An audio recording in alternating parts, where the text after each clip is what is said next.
In February 2003, police were trying to track down a vicious attacker who was targeting young, blonde women. He would run up behind them and hit them on the head, often with a hammer, repeatedly, and then run back to his car and disappear into the darkness. One woman, Marsha McDonnell, had died from her injuries. And by August 2004, the assailant had claimed a second victim, Amélie Delagrange. He is a predator. He's stalking his prey, he's staking them out, and he's very organised and he's very planned, and that makes him incredibly dangerous. The killer was a man named Levi Bellfield. Even after his incarceration in 2008, he was linked with the shocking murder of a 13-year-old schoolgirl. I hate it when people refer to him as an animal, because animals don't behave like that. They kill to survive, not for fun and pleasure. He was born evil. He is pure, pure evil. Levi Bellfield had cemented his place as one of the world's most evil killers.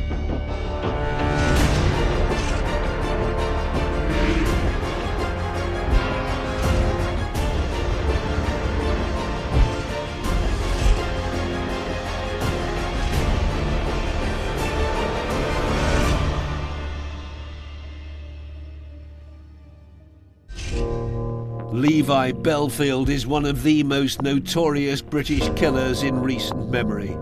He was responsible for the brutal murders of 2 young women and the attempted murder of another across an 18-month period between 2003 and 2004. While serving time in prison, he was again found guilty in 2011 of one of the highest-profile cases of the 21st century. The murder of schoolgirl Milly Dowler, a crime that had gone unsolved for almost a decade. They've waited 9 years and been put through the trauma of this court case. They linked arms as the jury foreman pronounced Levi Bellfield guilty of murder. But this killer's shocking story began over 40 years before. Levi Bellfield was born into a Romany gypsy family in Isleworth, West London on the 17th of May 1968. He was one of 5 children. Aged 10, Bellfield lost his father to leukemia, and as a result, he formed a very close bond with his mother. Bellfield was very much a mother's boy, much beloved of his mother. It was a close-knit family. Brought up in West London, in what was effectively once a huge community of travellers, and was groomed to thinking from the very early days that he was very special, that there was something particular about him. His mother encouraged him in that view. I think during his childhood he was a bit of a tearaway. He was a young lad who wanted to do what he wanted to do, and not much stood in his way. So he was often kind of larking around and getting into a bit of trouble at school, but nothing completely out of the ordinary.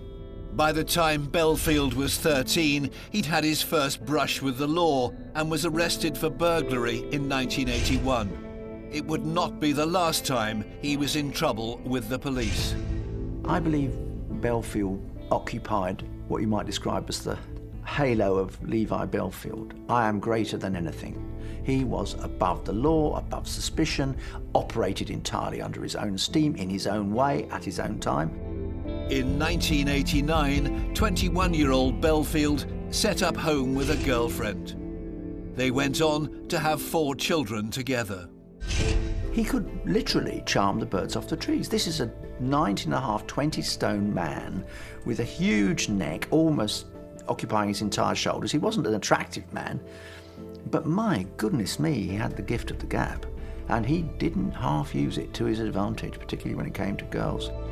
Another woman who fell under Bellfield's spell and would go on to have 2 children with him was his common-law wife, Jo Collings. I first met him when I was about 17, 18, because we all used to go to a place in Twickenham called Sellers. But I kind of knew him a little bit before then, because where I used to keep my horses, he used to drink at the pub just round the corner, and his mum lived just down the road. Everyone knew him.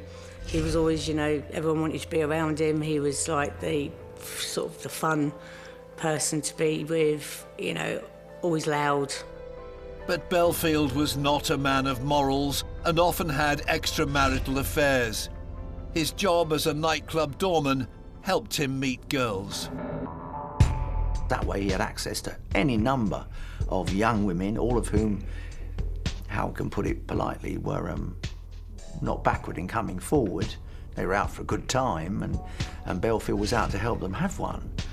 He had the talk, you know, the cuteness, and like I said, I mean, back in the day, he was good looking.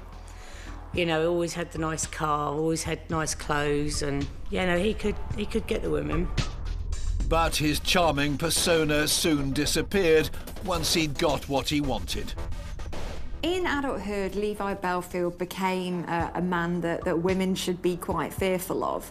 He's somebody who was really entitled.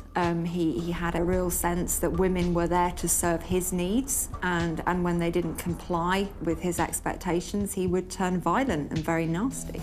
The abuse started 5-6 months after we got together. Might not even have been that long, just with the odd slap and dig, and then he'd be really sorry, and it's because he said he'd never felt this way about anyone. I'd found out I was pregnant as well. So it was more, he was trying to make out that, you know, he really cared and everything else. But, I mean, he was still seeing the one he was with before me at the time. Some of the abuse, he'd punch you, bite you, kick you, burn you with cigarettes, make you sleep naked on the floor, spit at you. You couldn't go to the toilet unless he was sat on the bath beside you. All sorts of things. Despite Bellfield's violent behaviour towards the women in his life, they rarely reported him to the police for fear of what he might do to them. Time after time in Bellfield's career, the women in his life could have pursued cases against him for violent attack, and yet persistently chose not to, and that pays some tribute to his extraordinary charisma. I was the only one that had an injunction put on him, and within half an hour of him being served, it was torn up in an envelope through my front door, and he'd written on the envelope, "Now I'm going to kill you." By 2002, Bellfield had fathered 11 children with 5 different women. He'd started a new job, clamping cars, and was living in the leafy Surrey town of Walton-on-Thames. On March the 21st, 2002, 13-year-old schoolgirl Amanda Dowler, known affectionately as Milly, went missing from her home. Journalist Martin Brunt remembers that day very well. She was on her way home. She got off the train, was going to walk the half-mile or so back to her home. She was in her school uniform, very identifiable. This was daylight, busy time of the afternoon, lots of people around, but nobody saw anything. Milly had phoned her father to say she was heading home, but never arrived.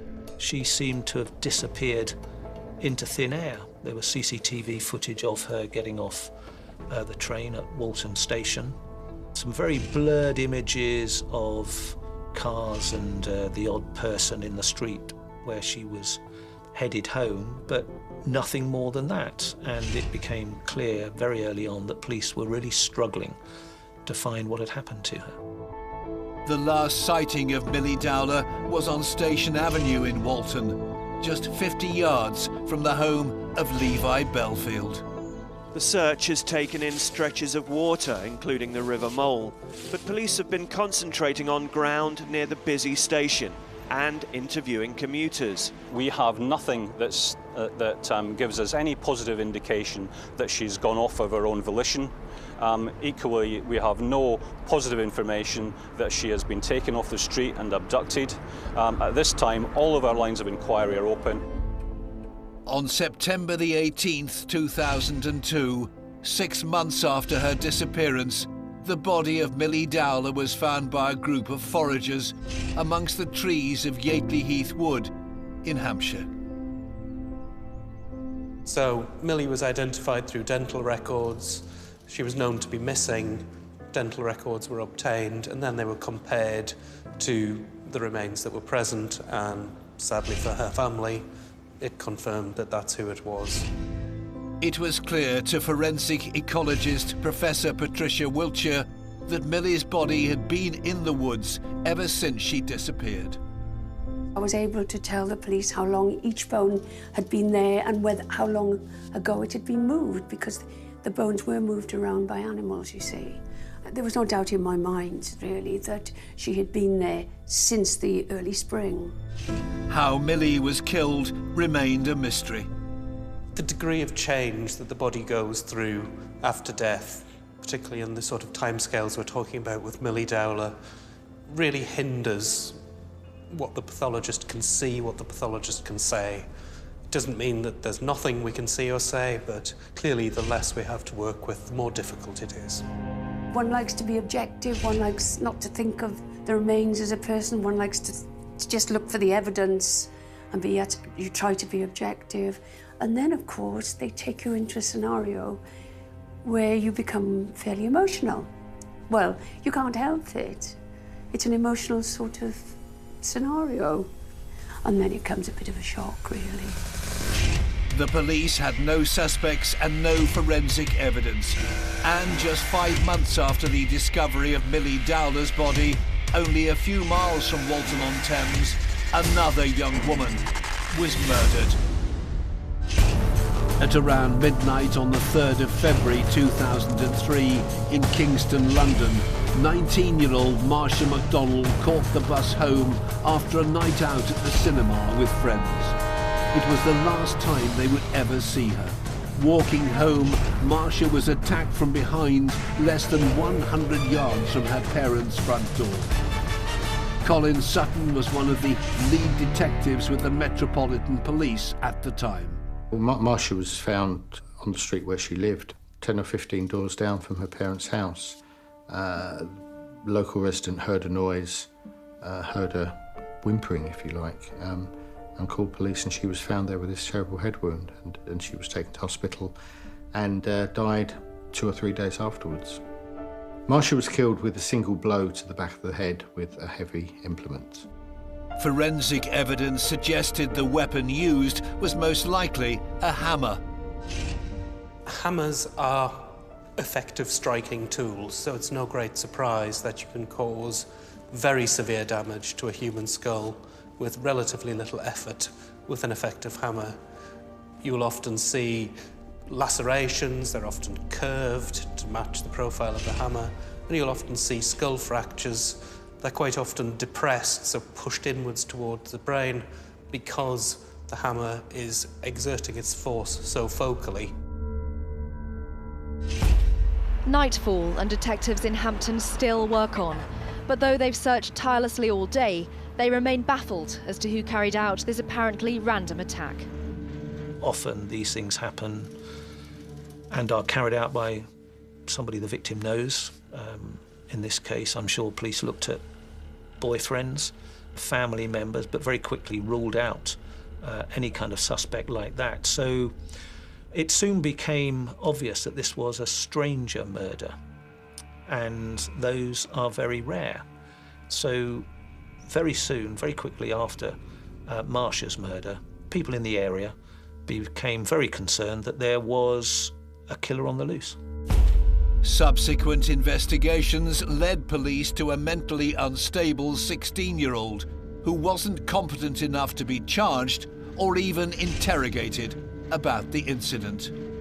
And as a result, he was sectioned and was put into to some sort of institution compulsorily. And although he hadn't been charged with the offence, everybody kind of thought, well, it was him, and so we can put that offence to bed, and you know, we've solved that, if you like. But then investigators noticed a possible link to similar attacks that had happened in the area in the months before. There was another 16-year-old schoolgirl that she was thought at first to have slipped over in the snow and banged her head.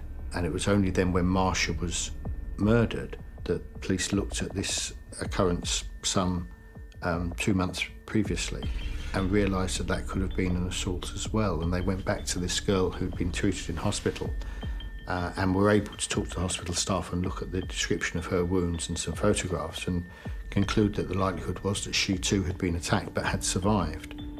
We found a couple of other offences as well. Again, young ladies had been attacked in the street and hit over the back of the head, and in both these cases they'd survived. However, none of these other victims were able to identify the attacker. They just, said I was walking along, and the next thing I knew, I woke up in hospital some hours or some days later. So we didn't have any kind of clue or sighting that led us towards the suspect for it because they just simply couldn't remember it.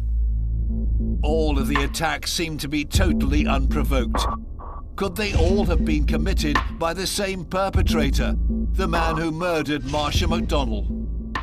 As everybody knows, most murders are committed by someone you know, whether it's a husband, wife, lover, jilted lover. It's comparatively rare for random attackers to kill. Then on the 28th of May 2004, 15 months after the murder of Marsha McDonnell, 18-year-old student Kate Sheedy was heading home after a night out in Twickenham, West London, to celebrate the end of her A-levels. Just after midnight, she caught the bus to nearby Isleworth and began to walk the few hundred yards to her front door. She's walking along the road and she's aware up ahead of her was a people carrier that was sitting parked with the engine running. And she said it was white and it was sinister, was the phrase that she used. She said it looked a bit sinister because it had blacked out windows and she just thought it was up to no good. She didn't like it. And some sort of sixth sense or whatever said to her, no, don't walk past that. So she crossed the road so that she would be walking on the other side of the road when she walked past the people carrier. She heard this people carrier start up, accelerate, and it literally came across the road and simply ran into her, just ran her over. She ended up on the road between the front wheels and the back wheels of the people carrier. It then reversed, so the front wheels went over her body again and drove off. Incredibly, Kate survived the frenzied and brutal attack. To overrun a human body with a large vehicle like a people carrier can cause very severe injuries. You've got all the weight of that vehicle going through the tyres onto the body. If that's across the limbs, you're going to get fractures. If it's across the head injuries. Obviously the chest and abdomen are very prone to injury from that pressure on it. And for somebody to be overrun twice and survive is very close to miraculous, and I suspect it's a compliment to the skill of the people who attempted to save her life. She had terrible injuries. She had every rib broken, she had her liver was in two, and various sort of injuries that she was so brave and she overcame, and she ended up going to university and getting on with her life. Although the attack on Kate Sheedy seemed very different to the murder of Marsha McDonnell and all the other reported incidents, detectives still believe they could all be linked. It's similar in its outcome, and it's similar in the area where it took place and the age and the victim and what she looks like and all this sort of thing. It's just the weapon, substitute car for hammer, and it's the same. They ranged in age between sort of 16 and 32. They were all blonde or blondish, and I guess all of them were well dressed and were quite kind of sophisticated, looked quite well off, rather than perhaps some of the other people in the street. Someone who fitted that description perfectly was 22-year-old French exchange student Amélie Delagrange. And just 3 months after the attack on Kate Sheedy, Amélie was found dead. On the 19th of August 2004, 22-year-old French exchange student Amélie Delagrange caught the bus home to her rented flat in Twickenham, but she missed her stop. It was a nice night in August, and she thought, oh, it's not very far, I'll walk. And, that was her fateful decision. Had she waited for the bus, she may well have been okay that night. At about 10:15, there's a young man walking around Twickenham Green, and there's a cricket pitch there, and he walked across the cricket pitch and found what he thought at first was just a bundle of rags or a bundle of clothes, but turned out to be Amélie, and she was lying there on the grass. Her shopping bag with her shopping in was next to her, and she had a single wound across the back of the head, was bleeding profusely. He thought she was still alive at that point, called for an ambulance. He ran to the shops on the north side of the green and alerted people to call police and ambulance, and she was taken to a hospital and died an hour or so later of this single wound, which had caused a catastrophic sort of fracture to her skull and a brain injury. It appeared that Amélie had been killed by a blow to the head with a hammer, just like Marsha McDonnell. Police were now certain the killings were more than just a coincidence. We were conscious that there had been a number of similar attacks in the area over the preceding sort of 18 months or so. One of those was the murder of Marsha McDonnell, and the other was the attempted murder of Kate Sheedy. And as our investigation progressed looking at the Amélie murder, so we realised that we had to look at these previous offences as well. Like all the attacks reported, there appeared no motive for the murder. Absolutely no reason for it. None. Simply a random killing.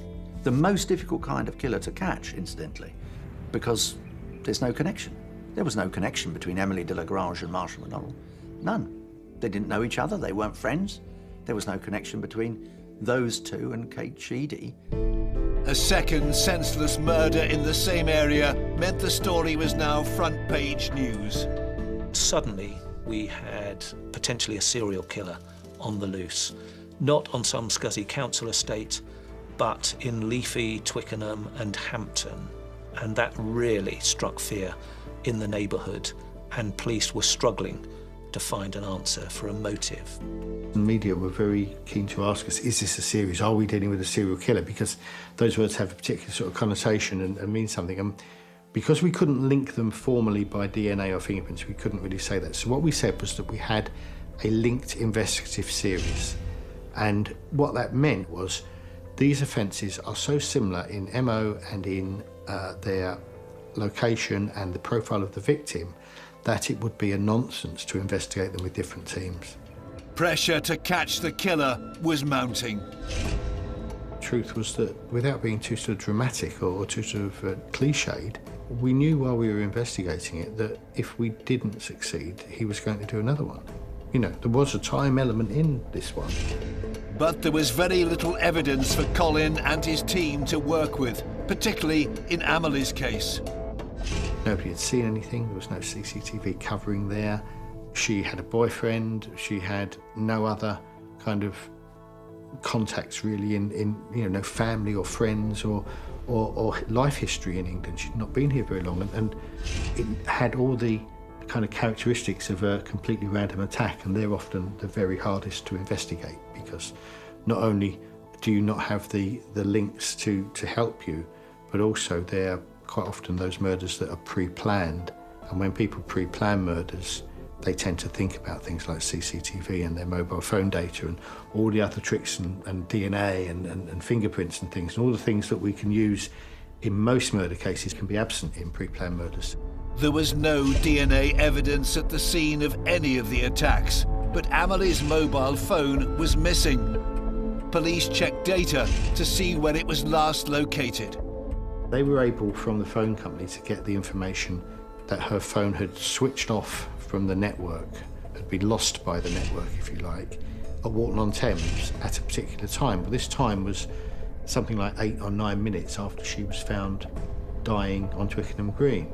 And Walton-on-Thames is a considerable distance away, and it pointed to the bag with her phone in it having been taken away by somebody in a vehicle. Detectives trawled through 2,000 hours of CCTV and eventually identified a white van at the scene, parked close to where Amélie was murdered. But there were over 25,000 similar vans registered in the UK, so the police weren't optimistic about finding the right one. But luck was on their side. We had this file that was The official name for it is the single suggestion file, I think, where people ring up and say, I've got an idea who might have committed that crime. It is, and give a name. And we had 129 people in this file. And every one of them had been suggested to us from a former wife or former girlfriend, or even a current wife or current girlfriend. And I termed it the women scorned file. So we thought, oh, we'll go and have a look through that and see if anybody in there had access to a white van, and we might be able to kind of shortcut the search that way. The name Jo Collings surfaced. She'd come forward after the murders were reported and suggested her ex-partner Levi Bellfield as a possible suspect. I was technically with him in a relationship 3-4 years, but he ruled my life for 11 years, every day. He would drive past my house 5, 6, 10 times a day, constantly ring me. He would walk down the alleyway at the back of my house and he'd ring me and tell me what time I'd put the kettle on, what I was wearing, who was around my house, everything. Jo told detectives Bellfield had a white van for his wheel clamping business and that he had a violent nature with a particular hatred of blonde women. It was a pivotal moment in the case. I'd always, at the back of my mind, because of how twisted and warped he is, you always think he could go that one step further. I mean, people say I'm as guilty as he is because I didn't come forward before, but there was never enough evidence or enough people willing to say, yes, actually, he did do this, he did do that, because so many people were scared of him. We get the report we've had, which says my ex-partner, Levi Bellfield, is a very violent man. He has got a hatred of women, particularly blondes. I found a magazine where he'd stabbed through all the photographs of blonde girls in it. He's very weird, and it's just the sort of thing he'd want to do. And he now works as a wheel clamper and uses a little white van to do it. So, oh, you know, that's exactly what we're looking for, somebody who's got a small white van. So let's try and progress that. It was the ownership of that van that, in the end, led the police to Levi Bellfield's door. By joining the dots, Colin and his team could link Bellfield to another vehicle, the car that ran Kate Sheedy down. And one of the times that he was arrested was in May 2004, when he was arrested for kidnap, which was kidnapping the landlord of a pub near where he lived in West Drayton. And nothing happened about it, and the landlord in the end said, oh no, it was just a prank that went wrong, don't worry about it. Didn't want to press charges, no charges were brought. But the crucial thing was that that arrest took place, and that abduction took place indeed, in a vehicle, and that vehicle was a white Toyota Previa. Kate Sheedy had been attacked in Isleworth, not by being hit across the head, but by being run over by a large vehicle. And she said that this vehicle was something like a Ford Galaxy. Of course, that's exactly what a Toyota Previa is. The white people carrier, that was actually on my drive about 2 weeks before he ran Kate Sheedy over with it, only because he asked me if he could leave it there for a couple of nights, and I begrudgingly said yes. And he got somebody to go and do a check on the number plate of the Previa that Levi had been arrested in, and I remember her saying to me, Governor, I think we might have hit the jackpot, and said it was white.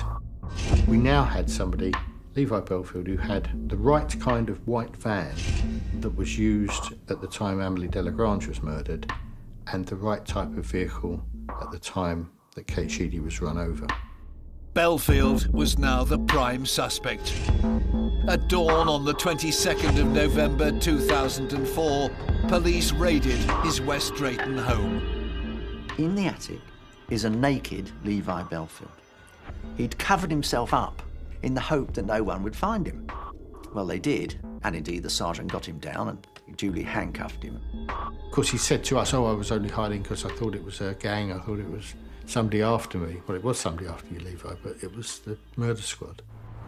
At 8:30 this morning, police raided several homes in West Drayton. The one behind me, that of 36-year-old Levi Bellfield and his common-law wife. The nightclub bouncer is currently being held at a West London police station. Bellfield was interrogated by detectives in relation to a long string of offences ranging from rape to grievous bodily harm. He refused to answer any questions, and at one point he even petulantly turned his back on investigators. He was remanded in custody for almost 16 months until the 2nd of March 2006, when he was formally charged with the murder of Amélie Delagrange and the attempted murder of Kate Sheedy. The murder of Marsha McDonnell was added to his list of charges on May the 25th, 2006. Bellfield's trial began at the Old Bailey on October the 12th, 2007. He pleaded not guilty on all counts. Levi Bellfield's trial for the murders of Amélie and Marsha was very long, very drawn out. He was an imposing figure in the dock, big, tall, but it was his manner throughout it that I think drew most attention. He looked very bored. He did give evidence. There were glimpses of the charm, in a way, when he was talking. There was a point where he was explaining how you can be a successful wheel clamper. I'm not suggesting he charmed the jury, but I think some of them might have found him captivating while he was talking in those terms. But he also had a very squeaky voice that, again, was at odds with this rather physically imposing man in the dock. Denied any of the charges, and you got the impression that he felt that he would be acquitted at the end of it. But the circumstantial evidence weighed heavily against Bellfield. They found 20 or 30 sightings of this van, separate bits of CCTV, and that's when we built up the picture of this van circling Twickenham Green, effectively, and driving around for a period of something like 45 minutes before Amélie was murdered. Hunting, no other word for it. You know, it was cruising a very small area, looking for people to approach. On February the 25th, 2008, Bellfield was found guilty of the murders of Amélie Delagrange and Marsha McDonnell, as well as the attempted murder of Kate Sheedy. Judge Mrs. Justice Rafferty sentenced Bellfield to a whole life tariff. He was immediately sent to Wood Hill Prison. He will never be released. His modus operandi, according to the police, was that he got very angry if he approached a young woman that he was attracted to and felt rejected by them. And it is suggested that this is what happened in the case of the two women he killed. So these women, they were disposable objects to him. They were part of his killing game, his sort of hobby, his leisure activity. The day Bellfield received his sentence, he was named as the chief suspect in a case that had shocked the nation and remained unsolved for 9 years. The murder of Milly Dowler. There was a lot of circumstantial evidence, particularly the fact that he had been living close by, within a couple of hundred yards of the place where she disappeared. It was established that he had use of and had used on that day his partner's red car, which matched one that was found in CCTV of the scene. But then there was the evidence of his partner, who said that Levi Bellfield had got up in the middle of the night of Milly's disappearance, and had made an excuse to go back to that flat.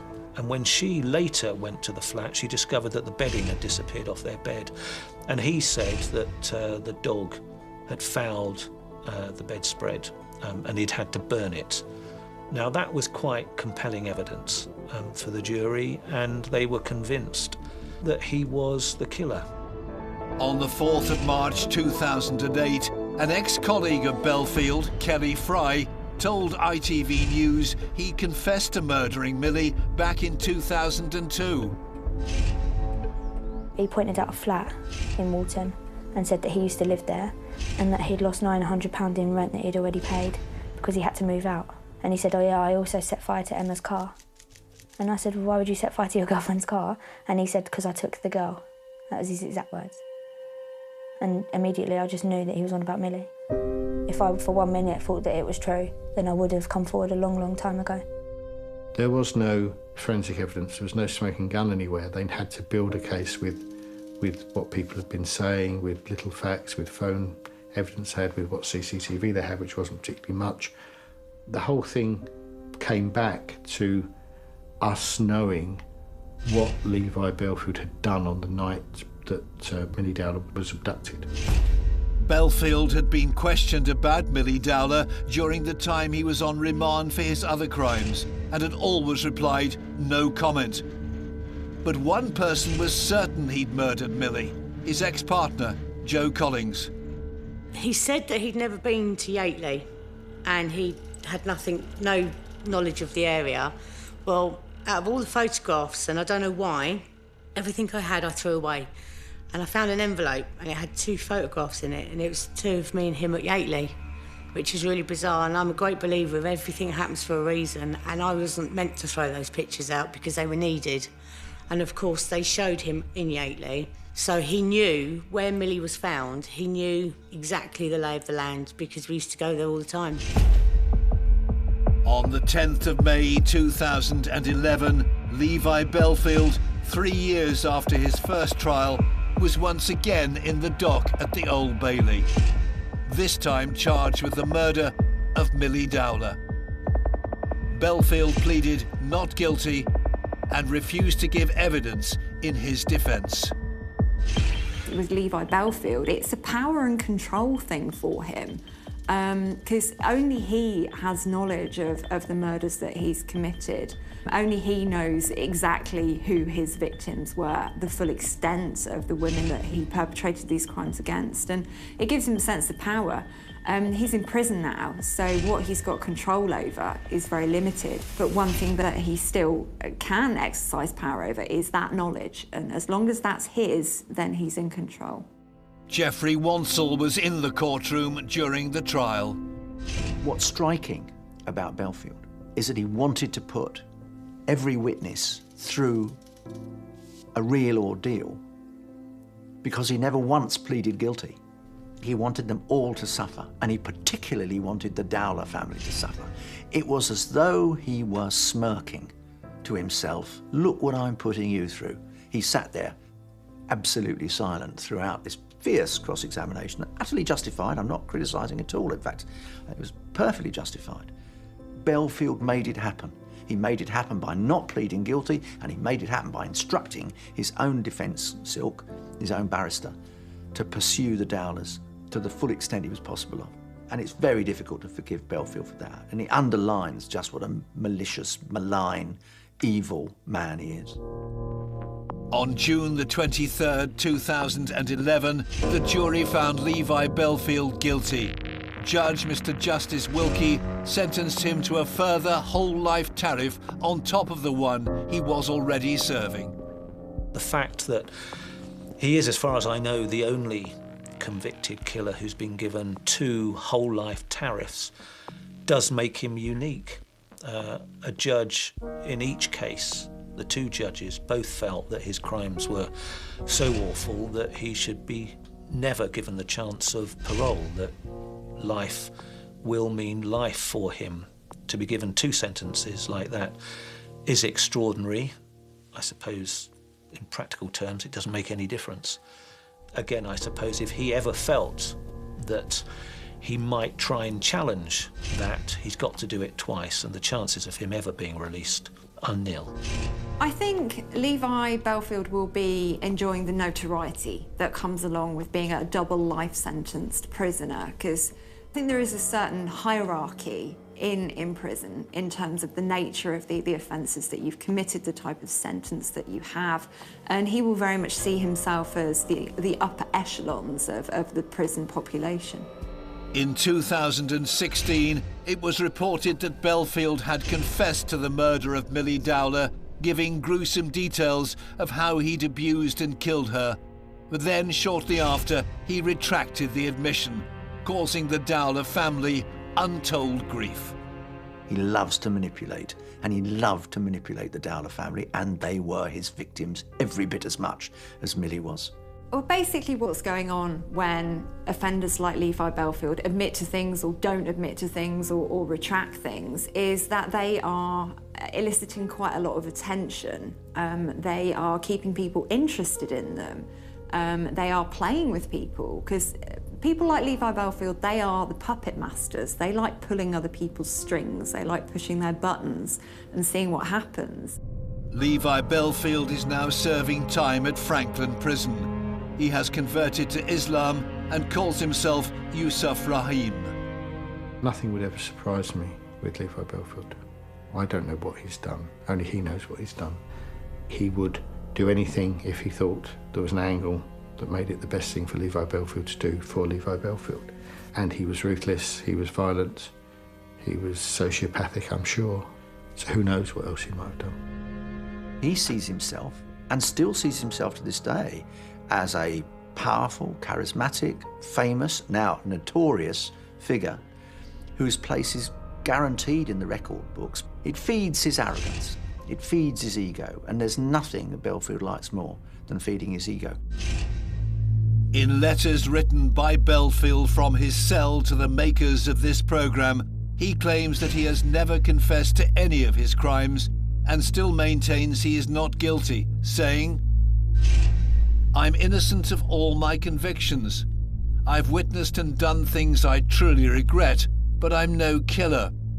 My lifestyle led to my wrongful convictions. I blame no one but me. The real victims are the victims and families of these crimes. I am sincerely sad for their loss, but I am not a victim. My lifestyle put me here. My choice. My fault." But some of the people who know him better than others refuse to believe Bellfield's protestations. Levi evil all blends into one. I've always said it before, I hate it when people refer to him as an animal, because animals don't behave like that. They kill to survive, not for fun and pleasure.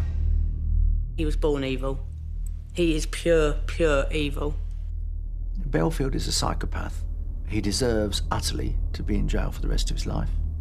He's a preening, vain, manipulative, smart, deathly man.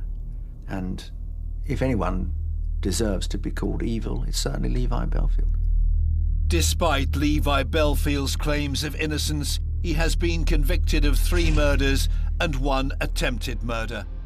We may never know if there are other victims out there or not, but what we do know is that Bellfield bludgeoned 2 women to death with a hammer, ran another over repeatedly in his car, and killed a 13-year-old girl who had her whole life in front of her.